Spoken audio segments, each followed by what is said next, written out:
Ooh, I like her. Right. She's amazing. And I know you're all about personal growth and manifestation, so I think Shin is going to blow your mind. Hit me with it. What's the main idea? Well, she says life is like a game, and we can totally win if we figure out the rules. Okay, so what are the rules? She calls them spiritual laws. And one of the biggies is the power of our words. She doesn't see them as just, noises we make, Yeah, I get that. but as actual forces. Like they can shape what we experience in life. So kind of like casting spells. Huh. Yeah, maybe a little bit. But seriously, if you're always saying, I can't, you might be blocking yourself from actually doing it. Right, right. And if you keep saying, I am strong, I am successful, that kind of thing. Exactly. You're aligning yourself with that outcome.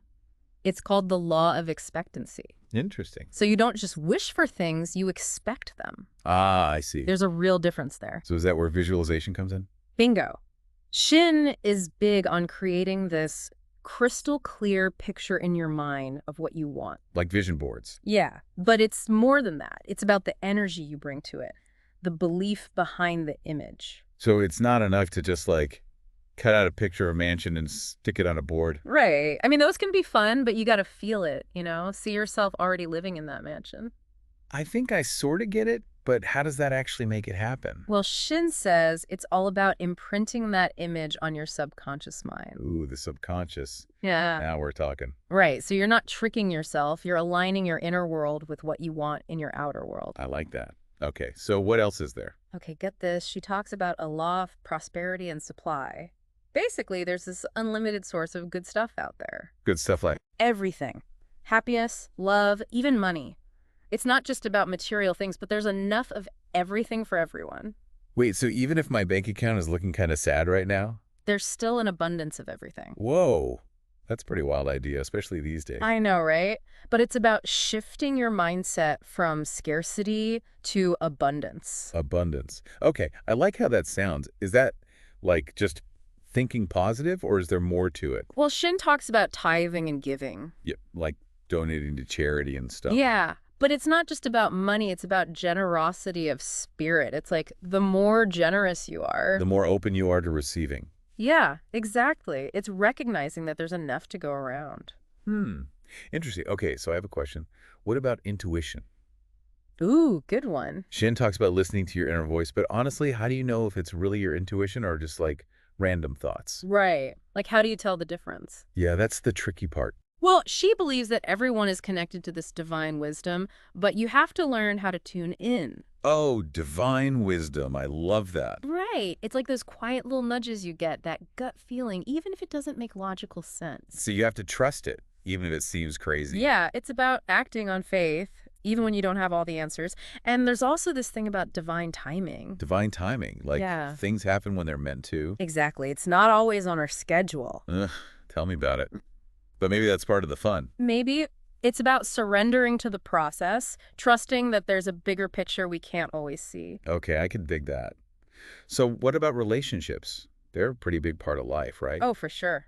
And Shin has some really interesting things to say about love and forgiveness. Like what? Well, she's all about recognizing the divine spark in everyone, even those who have hurt us. Even the ones who, really get under your skin? Even them. Wow, okay, I'm intrigued. Forgiveness, she says, is key. Not for them, but for us. That's hard, though. It is. But she says holding on to resentment or anger is like trying to win a game while carrying around a ton of baggage. Yeah, no kidding. It's exhausting. Right. So letting go of those negative emotions frees up space for better things to come in. I can see that. Yeah. So what about finding love? Well, she talks about love as an expression of this unlimited divine source we were talking about. Not just romantic love, but love in all its forms. So it's like radiating love outward. Exactly. And it's also about choosing who you let into your inner circle. Ooh, yes. Toxic relationships. Gotta let those go. Make space for people who lift you up. I feel like I needed to hear that. That's great advice. But what about when things get tough? Like real life stuff. Yeah, life isn't all sunshine and rainbows.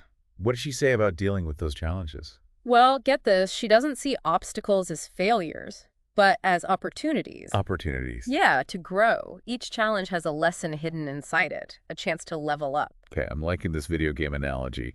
So instead of freaking out and giving up, You look for the power-up that's going to help you overcome the obstacle. yes, It's exactly. about shifting your perspective. She also talks about this idea of non-resistant. Non-resistant. Yeah, it's like surrendering to the flow of life instead of fighting it. So go with the flow, Yeah, even when it feels like everything is going wrong. even then. Yeah. It's about trusting that there's a bigger plan, even if we can't see it.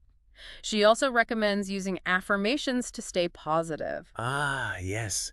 Affirmations. So like saying things like, I am strong, I can handle this, that sort of thing. Yep, you're consciously choosing words that empower you. Powerful.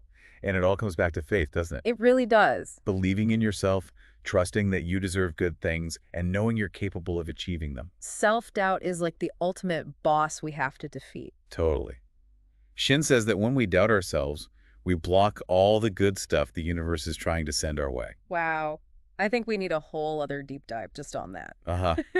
Maybe we do. But for now, we've got to take a break. We've covered so much.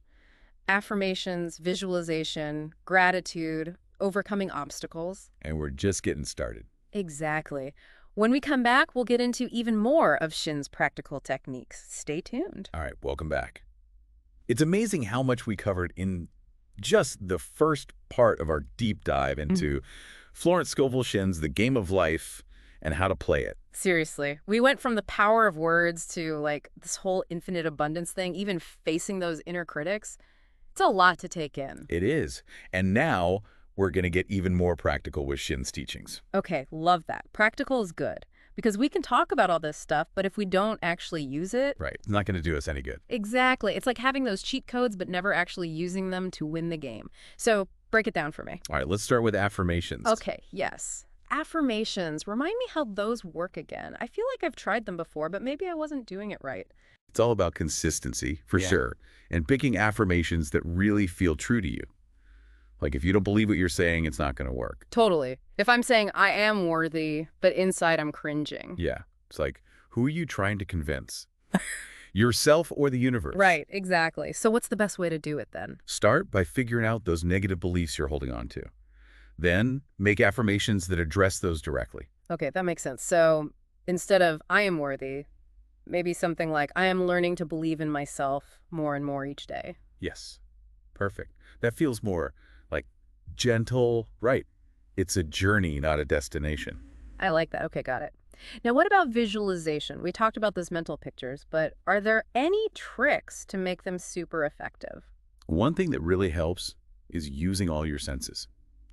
Don't just see it, but hear it, feel it, even smell it. Wow. Okay, that's next level. It's like you're creating a whole movie in your head. Exactly. Make it as real as possible. That's how your subconscious mind starts to accept it as possible. Love it.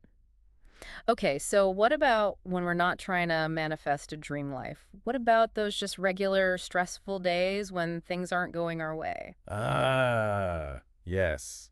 Shin has something for that too. Remember gratitude. Of course. But how can you be grateful when, like, you spill coffee on yourself and you're already late for work?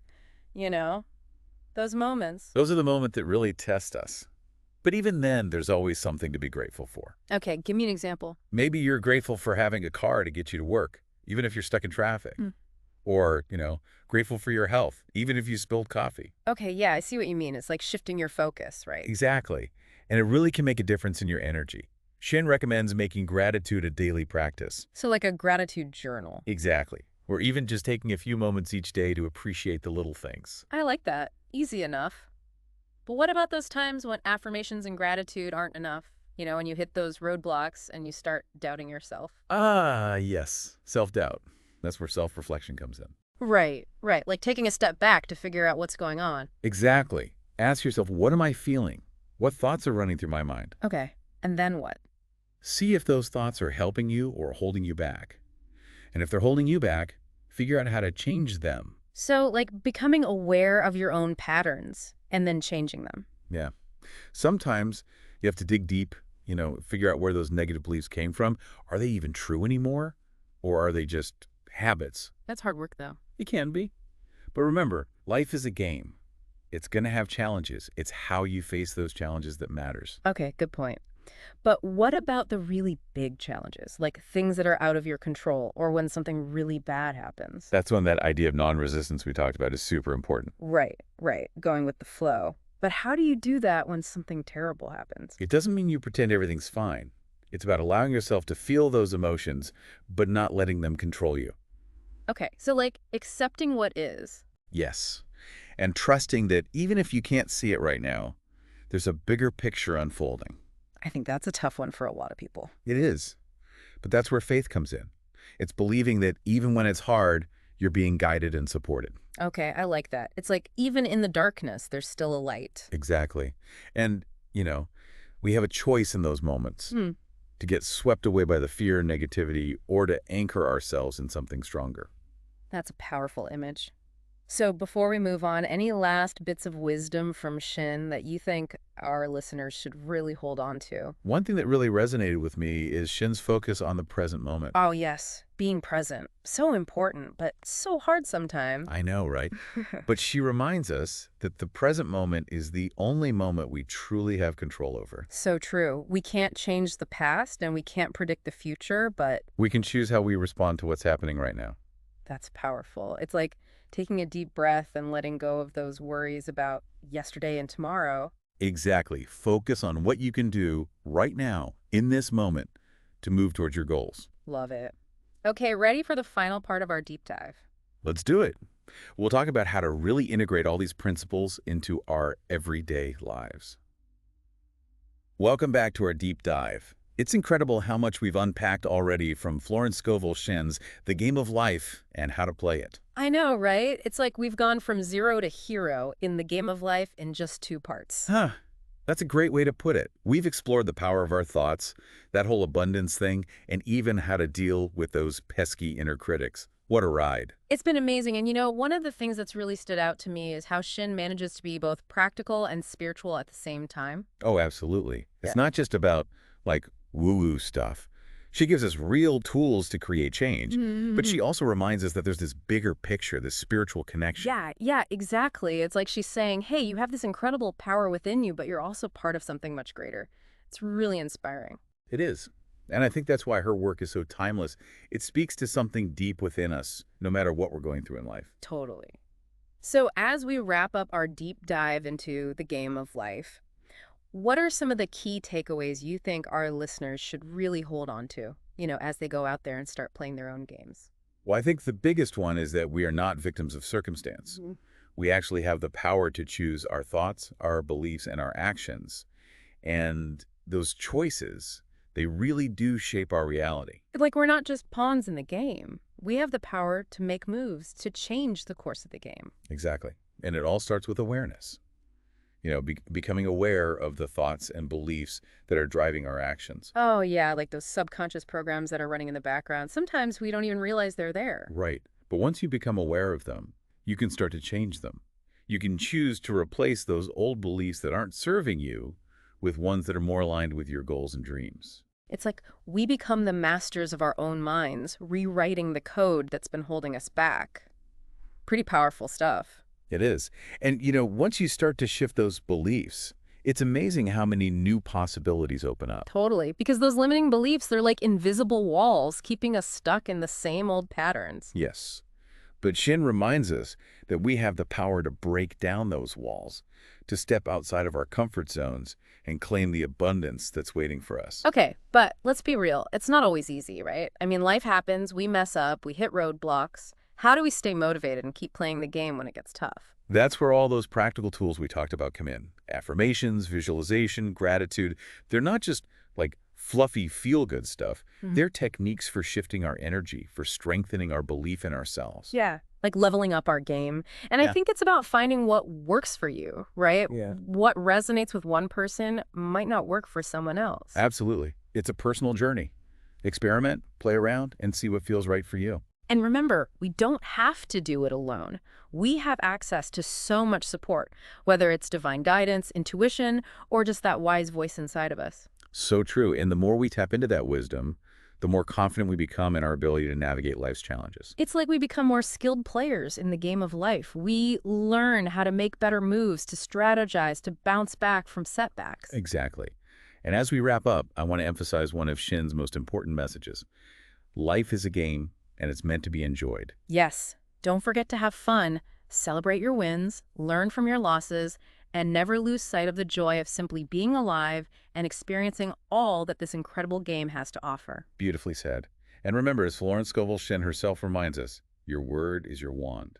So choose your words carefully, speak your truth with courage, and create a reality filled with love, abundance, and infinite possibility. It's been such a pleasure diving deep into this amazing book with you all. Until next time. Thanks for joining us on this deep dive into the game of life and how to play it. Go out there and play your own game, and may it be filled with joy, abundance, and all the good stuff.